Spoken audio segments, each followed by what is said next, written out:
Fine. Hello, friends. My name is Jared from Launch Terre Haute, and we have another piece of our inclusive entrepreneurship series coming to you today. This is our LGBTQ plus entrepreneurs panel. As I said, my name is Jared L. I am the director of Launch Terre Haute. My pronouns are he, him, his.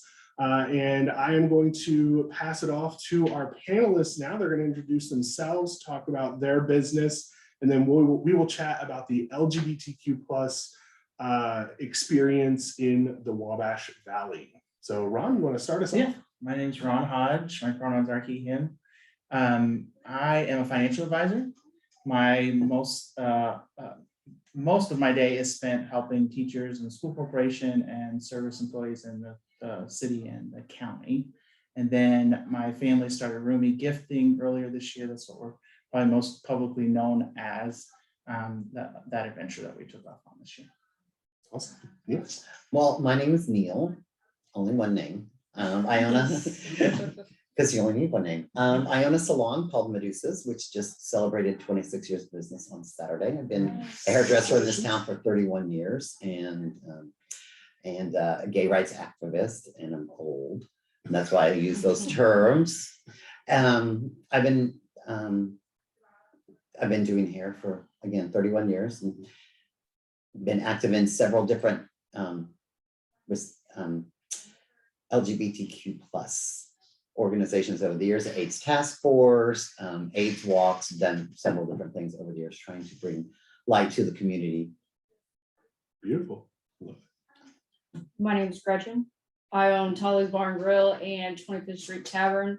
And we just recently opened a property company, Brandy Properties. That's good. That's all I do. awesome. I have no life. I'm sorry. Yeah. Just 3 businesses. That's all. That's all I do. I'm sorry. Yeah. Awesome. Well, thank you, friends. Thank you. So we'll go to our first question. As a member of the LGBTQ plus community, sometimes your affiliation with this community isn't as outward facing as some other underrepresented groups. Can you kind of talk about that, how that impacts you and your business? Well, see, I am a stereotype. When you see a man in a salon, he's gay. So I therefore use that stereotype to my advantage. So I have never been out. I've never been not out. I've always been the hairdresser or the gay hairdresser. Anytime that anything has happened in this town that's done with, with hair, anything like that, I've used that to my advantage and basically become very successful at it. So I try to be the face of the gay community before any of this. Before we started using pronouns and acronyms, and it was just gays and lesbians. So I've been an out member of this town ever since 1990 when I moved here. And again, I don't have to change my pronouns when I'm talking to people. They kind of expect me to be that, which allows me to be as flamboyant as I want to be or as non-flamboyant as I want to be. So I've kind of taken what they expect from me and, ran with it. Yeah. So that's how I've been represented. I basically represent myself. Hashtag Proudly. branding. Proudly, like, when I moved here in 1990 with my roommate, then at the time, we were gay with a vengeance. Okay. This was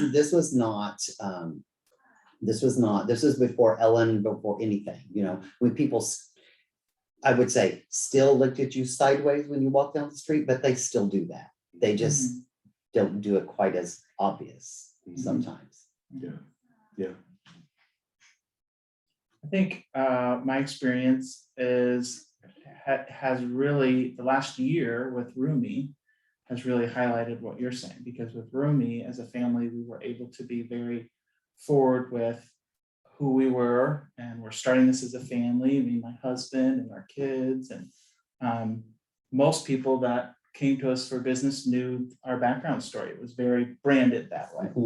Where as a financial advisor, not so much. I'm a white guy talking about money, and so it's not always very obviously obvious. And then sometimes we'll start a conversation with a potential client or an employee, and there's signals, if you know what I'm saying, and think, oh, I am not going to mention, who I am, because it doesn't feel like it'd be a safe part of the conversation that way. So both sides of what you're saying has been my experience. There's definitely times where I recognize I have a privilege compared to other minorities where I don't have to stand out. Sometimes I can stay pretty hidden. And sometimes that's a bad habit for sure. But then there's other times where I've experienced that with rooming, which was very liberating that way. I would say my experience, I actually get more pushback being a young woman than I do being a lesbian. I'm not sure why that is. The one thing I will say about Terre Haute is it is still very like small, especially where my businesses are, because we're more on the north side. You do get people who, when they find out that my wife and I own it, they're like, oh, well, it's the gay bar, especially with Tolly's. We get that a lot with Tolly's, like, oh, that's a gay bar, I'm not gonna go there. I don't want to see two dudes kissing. But to be honest, I get a lot more pushback for being a young woman. That's rough. Yeah. And it's sad to say because it's obvious you're a woman. That's the Right, first thing they see. So that's the first thing they hold right, against you. right. And then, I mean, even as being, like I said, being someone who is in a stereotypical profession, I mean, lots of times kids come in and they're like, ugh. I mean, guys walk in and they're like, oh, I don't want him to cut my hair, or they're very uncomfortable with you cutting their hair just because you're doing your job, and they can't get past the sex thing. Yeah, that's surprising. That's also surprising to me, given that we have such a strong female entrepreneurs, so many strong female entrepreneurs in our community. Man, that's sad. Yeah, I mean, it's not an all the time thing. Like, Yeah. but yeah, that I would say that's my biggest, just being a younger woman more than anything. Wow.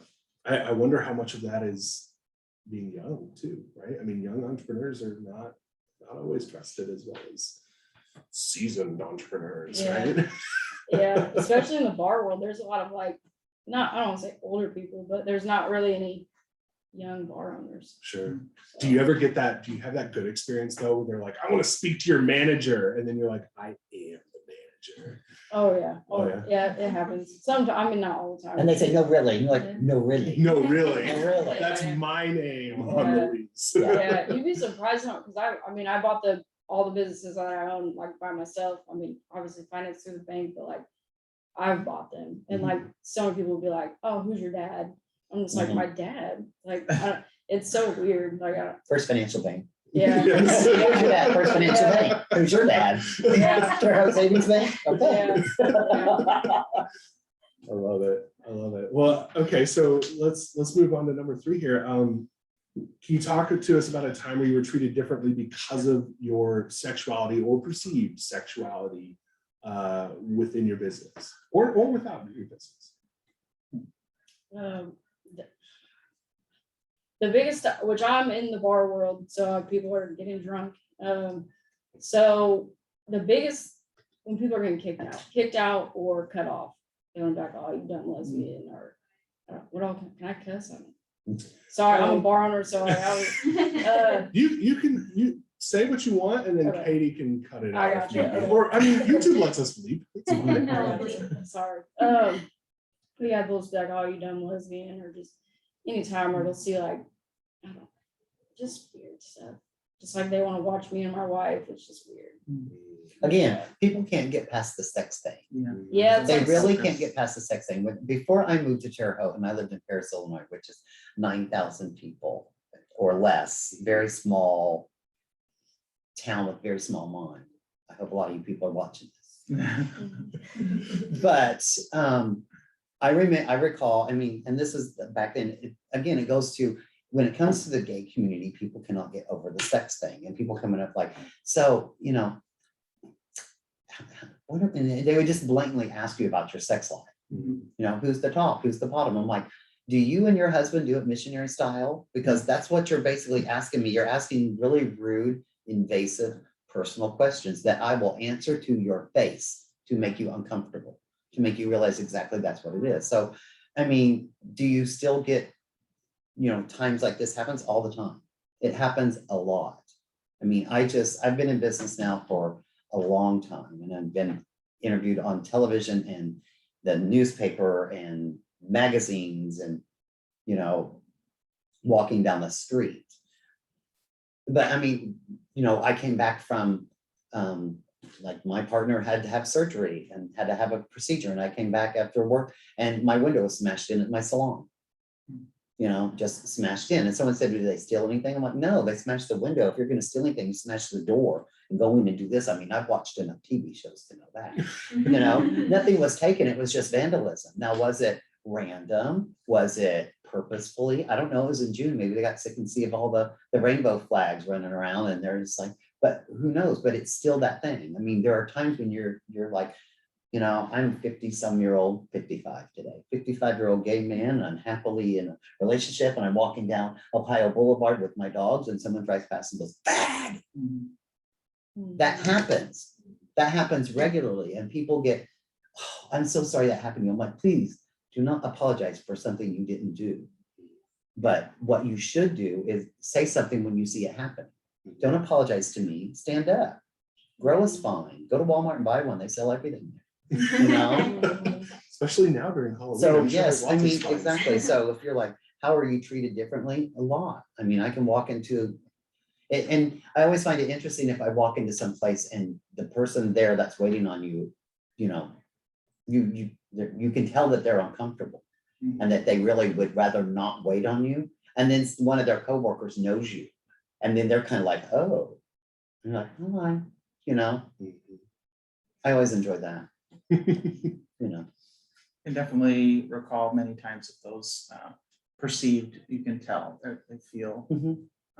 Most often in my regular job, it will be a reference to your wife or your girlfriend, or are you with anybody? And then, you know, if I'm feeling comfortable, I'll explain, and then you can see that shift sometimes. Yes. Like, oh, okay. And, well, being a hairdresser who stands inside what I call the 3-foot conversational distance, and I touch people's head. You know, very few people get to touch your head, because when you start getting that close to people, people start doing this, you know. Humans communicate very differently. And like I said, you can just tell that. nonverbal. You know, it's just a feeling. It's, you know, it's almost telekinetic, you know, across the room. Who's, you know, that feeling, like the easiest way I can explain it is when you know someone's watching you, you go like, I have a feeling like someone's watching you. You start looking around for that. It's the same thing when you walk in, you start looking around for who are your allies and who is not. And it's second nature. Seeing that as a straight white male, that's never something that I think about when I walk through the door. I don't walk through the door and go, okay, who can I trust in here? Who do I have to watch out for? And that's something that I never think about, right? But That's called privilege. I'm aware. When I'm talking to my clients, I'm like, that's called privilege. Yes. The privilege of never having to think about that. Yeah. And never thinking that others, and therefore it makes you realize you've never thought about what others have had to, you know, until it's brought to your attention. And since the majority of my clients are women, you know, I talk with them and like, there have been several times in your life that you could easily say that you have been discriminated against or treated differently simply because you're a woman. Yeah. You know, Yeah. simply because you're a woman. And when I'm trying to explain to them how it feels, I'm like, when was the last time that you were the only woman in the room? Regardless of what kind of men, that you were the only one, did you feel uncomfortable? Yes. I'm like, that's what people feel like all the time. No, that little tiny bit of, yeah, or were you ever spoke down to by the auto mechanic guy or someone who's like, well, you know, can you afford this? Do we need to talk to your husband? You know, and they're all like, yes, yes, yes, because a lot of my clientele are my age or older. So they are from a time when women didn't work. You know, a lot of people, they grew up with their mothers always at home and only one car. And, you know, they've evolved through this. And so, yeah, that happens. Perceived sexuality, whatever, it happens a lot. Yeah, and to what you were saying about like you have to gauge your environment, I think that was another reason that Tolly's got labeled a gay bar, is because so many gay people do come to Tolly's, just because like they know like we don't we don't Yeah. put up with that stuff, so. Mhm. Yeah. You're They see gonna it as get, a safer place. yeah, you're gonna get Exactly. kicked out. We don't deal with homophobia, we don't deal with racism, like, it's a safe spot for Yeah. anyone, so. Yeah. I think that's probably another reason, just because there are a lot of gay people that hang out there. Yeah, that's rough that it has to be that way. Mhm. though, you know? I know, because it's just a neighborhood bar. I mean, a bar shouldn't have to be like, I mean, I think everything should just be normal regardless, but it's not, unfortunately. Mhm. Well, and then again, it's kind of like defining normal. Well, You know, yeah, just like everything should just be like, you know what I mean? Like, we shouldn't have to We like, shouldn't judge people by this, you know, we should just Right. judge them by kind of clothes they were in the carpet drive, like normal. yeah, You know, but yes, it's true, you know. It's the guilty by association, good or bad. Mhm. Yeah, you're not wrong. Let's look at our next one here, because this is really focused on aspiring entrepreneurs. So if you could say one thing to an aspiring underrepresented entrepreneur, whether a part of your community or not, but underrepresented, what would that one thing be?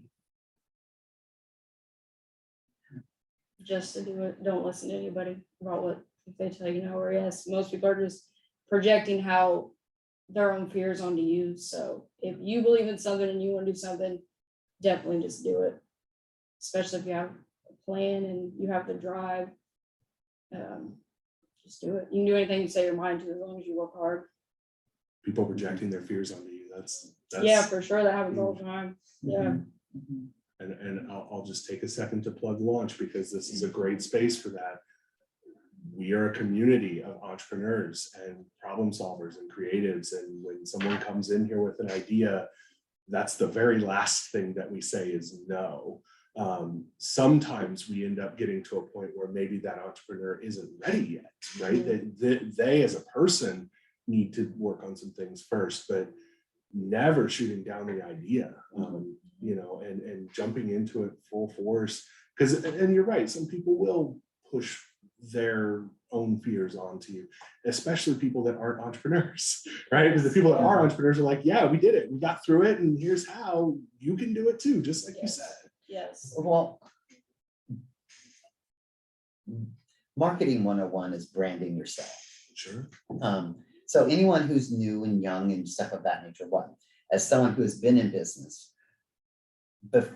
from a long time ago, it's like right now in the 21st century in 2021 is the perfect time and opportunity for people of color and non-represented groups, because now is the time that people are getting represented. Now is the time that people are paying attention, and you have a captive audience. Brand yourself. Whenever I call anywhere, I'm like, hi, this is Neil at Medusa's. Hi, it's Neil at Medusa's. Everyone knows Neil is with Medusa's. At one time I had, you know, a very large salon and stuff like that, but it's always been Neil at Medusa's, period. Yeah. Done forever. So that's my legacy. I will be the guy who owned Medusa's that did hair. Of all the other things, that will be something. So right now I think is the perfect time. Figure out what it is you want to do. Align yourself with a group of people who can help you get there, and accept the responsibility that it could fail, but also accept the responsibility that it could be very successful, and plan for both, because you will fall somewhere in the middle and things will happen that you will learn from, you know. I mean, when I first started, I started out with a small salon that there were 4 chairs, and I moved to a 10-chair salon, and that's what I wanted. I want 10 chairs and all this and this and this, and we were doing TV things, and I had the trade agreement with the TV stations, you know. I mean, so you partner up with different things that can be beneficial to you. You do their hair, they give you advertising. Advertising brings people in. How do you brand yourself? Hi, it's Neil and Medusa's, you know. Now is the time to do that, because when I started out, there was no Pride Center.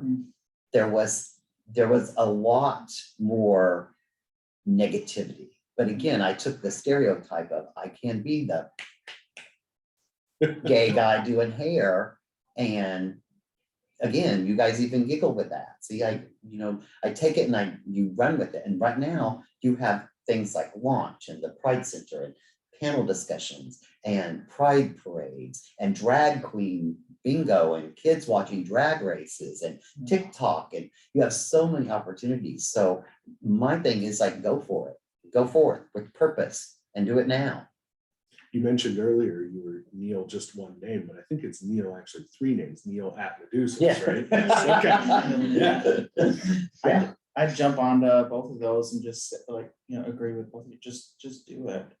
The label that, you might feel is a filter that everything runs through, or you're gay or lesbian, or however you identify as a minority, that, others might see that as a filter for everything to run through that. And it doesn't have to be that way. It doesn't have to be a constant filter for everything you do and every decision you make and how everybody perceives you. You can be comfortable in it and proud of it, and just do the thing. Just run with it. The more that you do something, the more normal it becomes. Yeah. I mean, all of the marches that I've been to, and the speeches I've given, and the times I've shaken my fist in the air, and it's all one of those, like, be careful what you ask for because you might get it. Like, we just want to be normal and accepted. And then when you start becoming normal and accepted, you start thinking, okay, I think I've lost my identity now, and it was like in the 90s when In Living Color came out, and they started doing, all of a sudden, all the straight people were this. And I'm like, oh, no, you steal from our culture. That's our stuff. And I mean, how many girls were running around going, girl.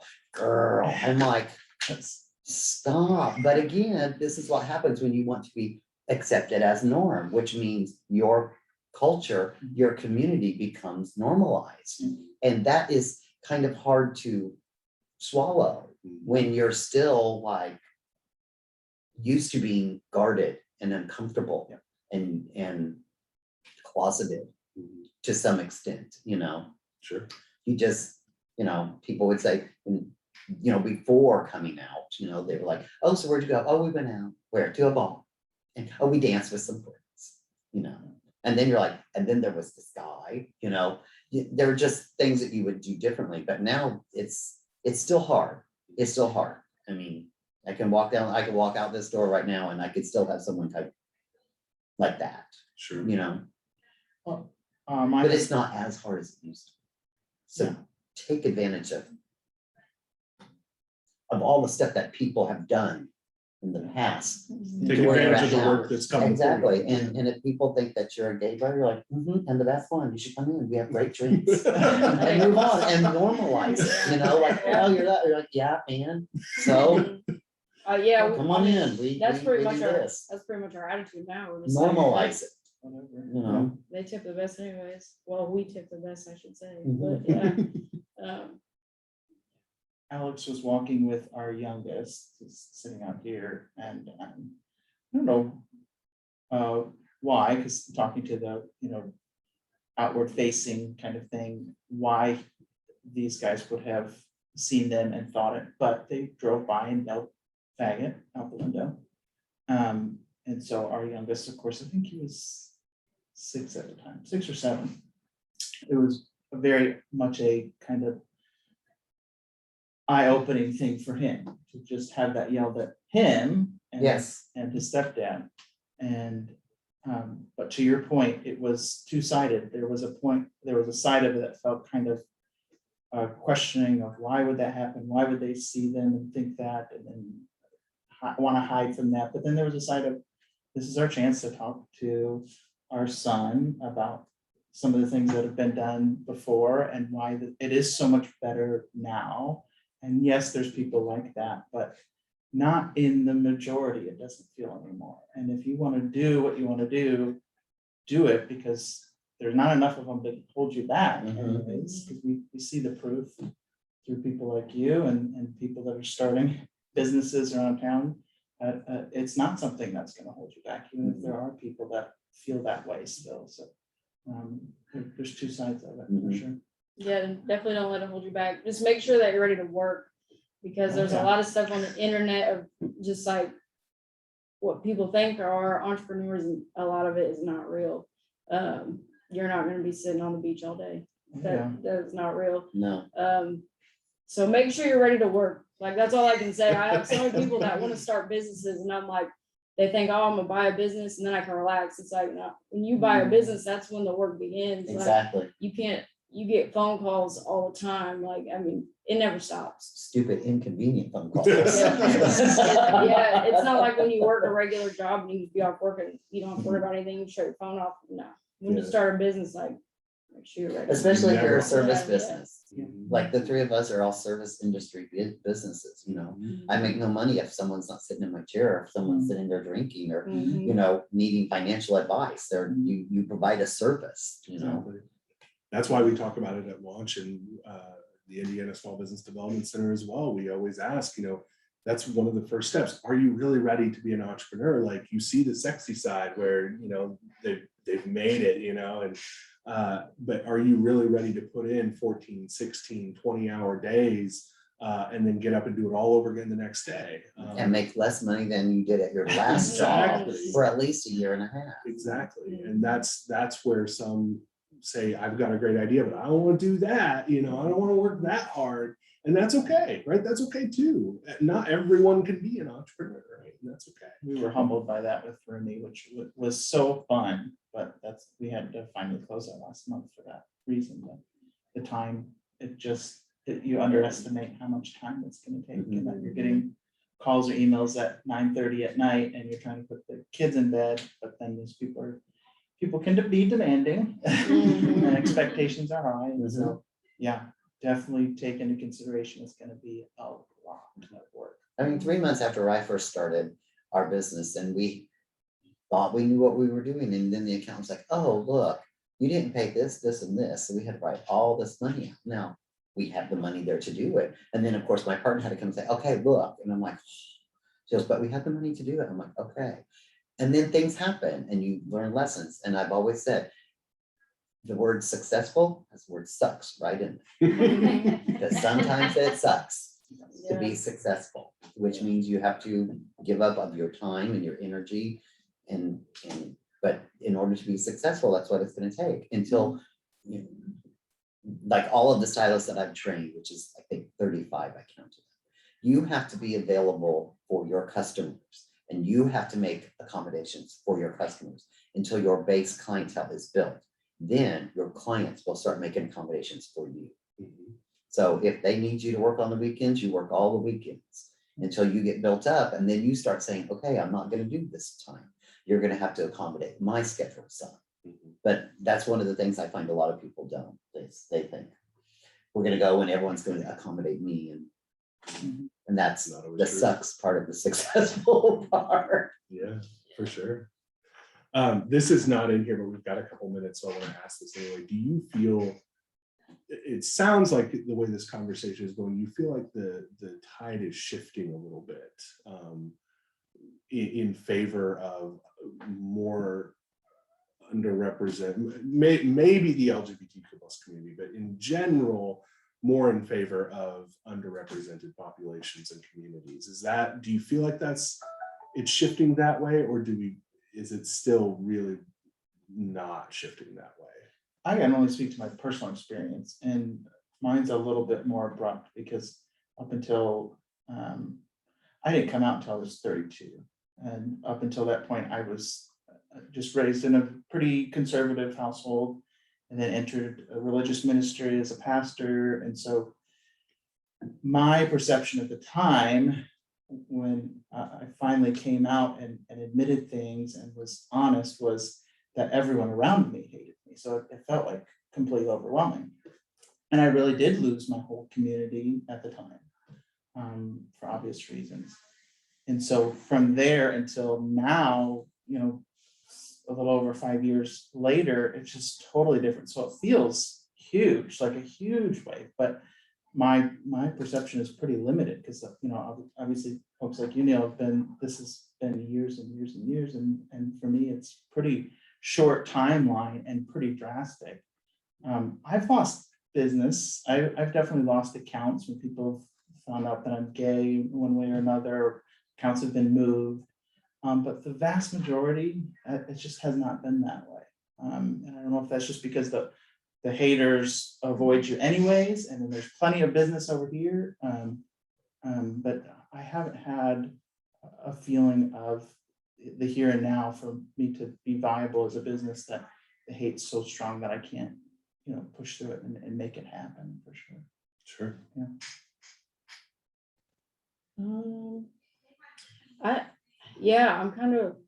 I don't really have a good, the thing with me, okay, so all of me and my two siblings are all gay, okay?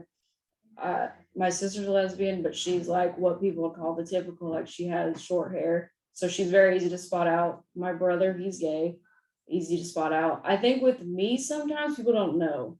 So I feel like sometimes I do have it easier because I'm kind of like, you can't really, You blend. yeah, I just blend like you. So I don't get a lot of pushback, honestly. Yeah, I'm trying to be honest. I don't get a lot, except At like, least not for that. yeah, not for Right. that. I mean, I really don't. I definitely think the men have it harder. Oh, and I feel so bad. Do you have experience of the trepidation of this person doesn't know or doesn't realize, and the business relationship is there, so eventually they will? Do you have any struggle with that, where it's like, okay, eventually they're going to figure this out, and then I'll figure out how they react? Yeah, I've had some regulars, like some older gentlemen who would tell me, I was like, oh, I'm going on my honeymoon, like, where should I go? And then I was like, oh, we're going to Key West. And he's like, don't go to Key West, there's a lot of gays there. And I'm like, what? Like, Yeah. Yep. Oh yeah, you didn't And you're know. thinking this whole time, you're like, really? yeah, because I mean, I don't introduce myself like, hi, I'm Gretchen, I'm a lesbian. So like, I don't like, Yeah. But yeah, I was just, because Alyssa runs a business with me, that's my wife. So like, I just assumed like people knew that.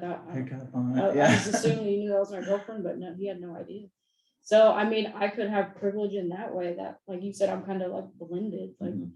no one really knows. Like I Yeah. just wear my bar t-shirt and That's been most of my, yeah. I never blended. yeah. I have never, On ever purpose. blended. Yeah. Some on purpose, Yeah. but I'm very comfortable on a stage with a microphone, center of attention, and I'm very, that's where I shine a lot at. Mhm. That's why I'm like, oh, would you like to be this? I'm like, I'm an expert on me.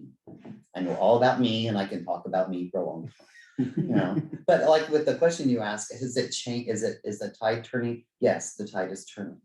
Simply, and a lot of this is conversations I have with clients, and I have a client who I adore, and she had mentioned to me, she said, have you noticed, I don't watch a lot of cable, but have you noticed that a lot of the commercials now are all Black people? And I said, yes, I see you've noticed that.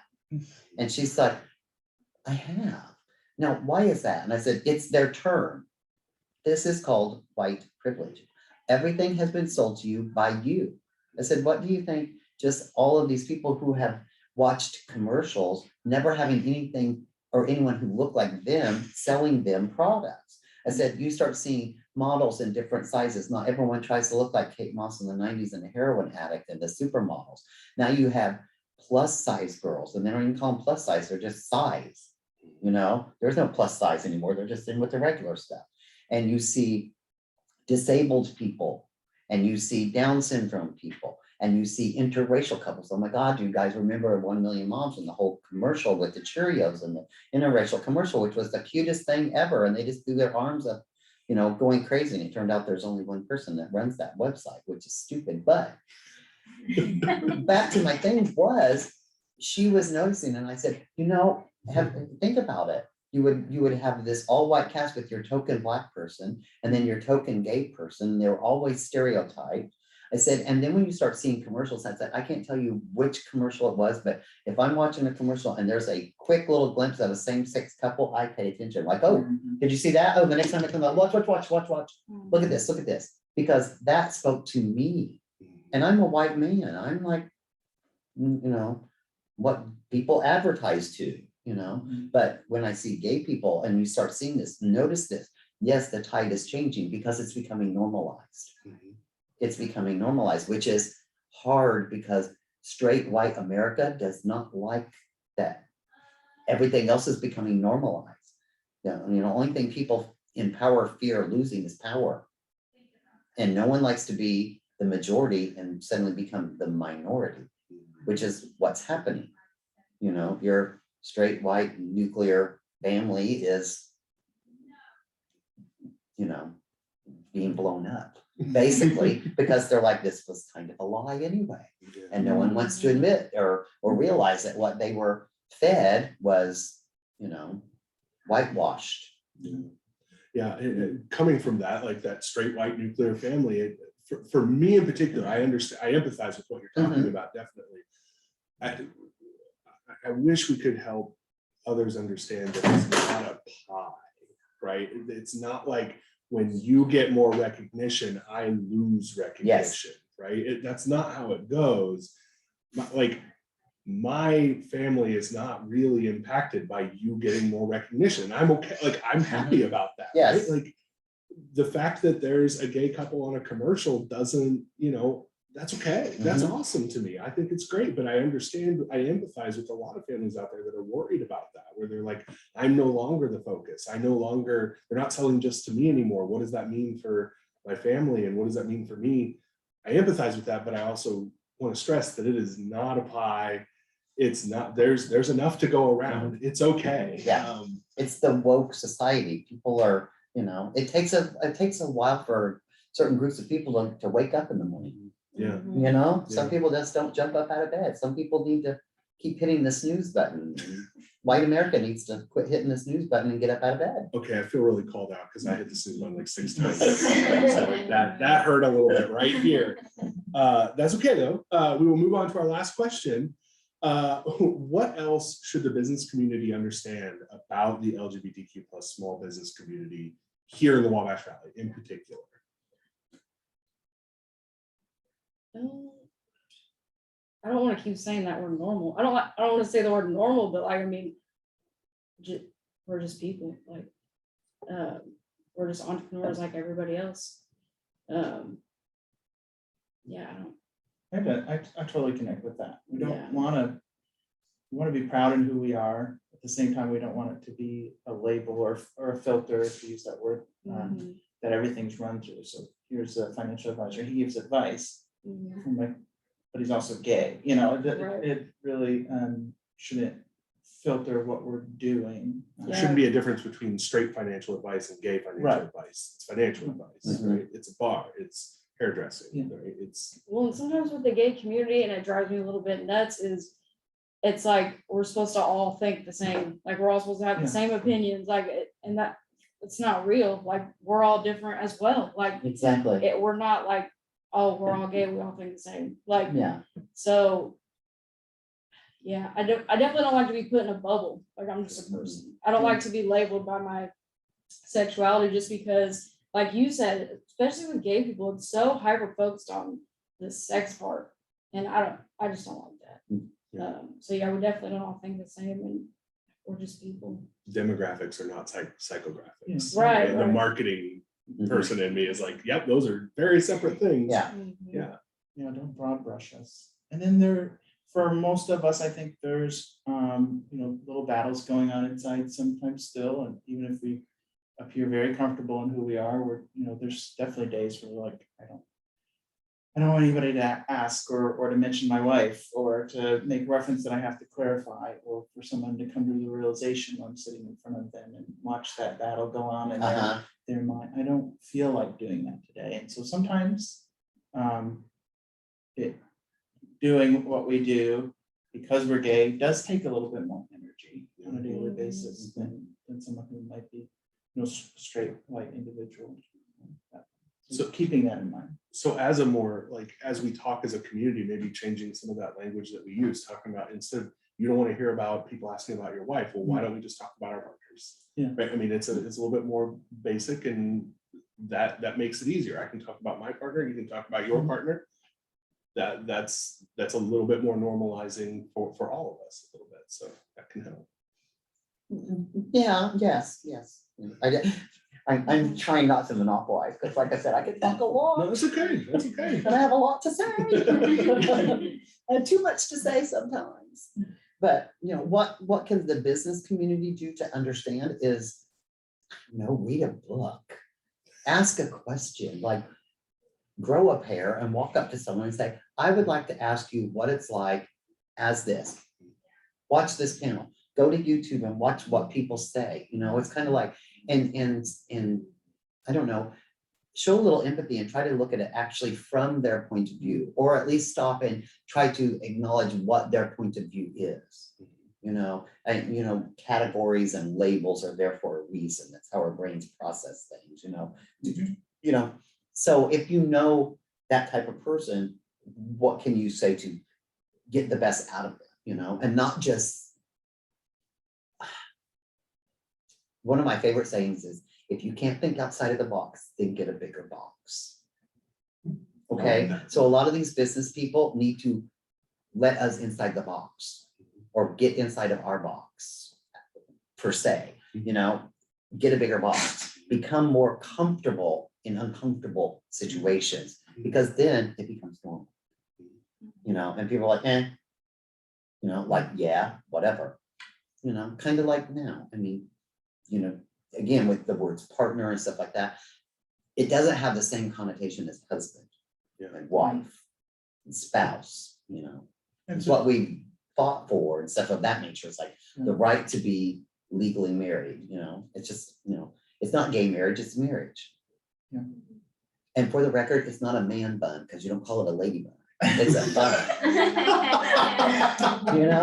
I'm I so mean, glad you seriously. said that. So yes, that's what the business community in Terre Haute could be, is realize this is the crossroads of America. Act like it.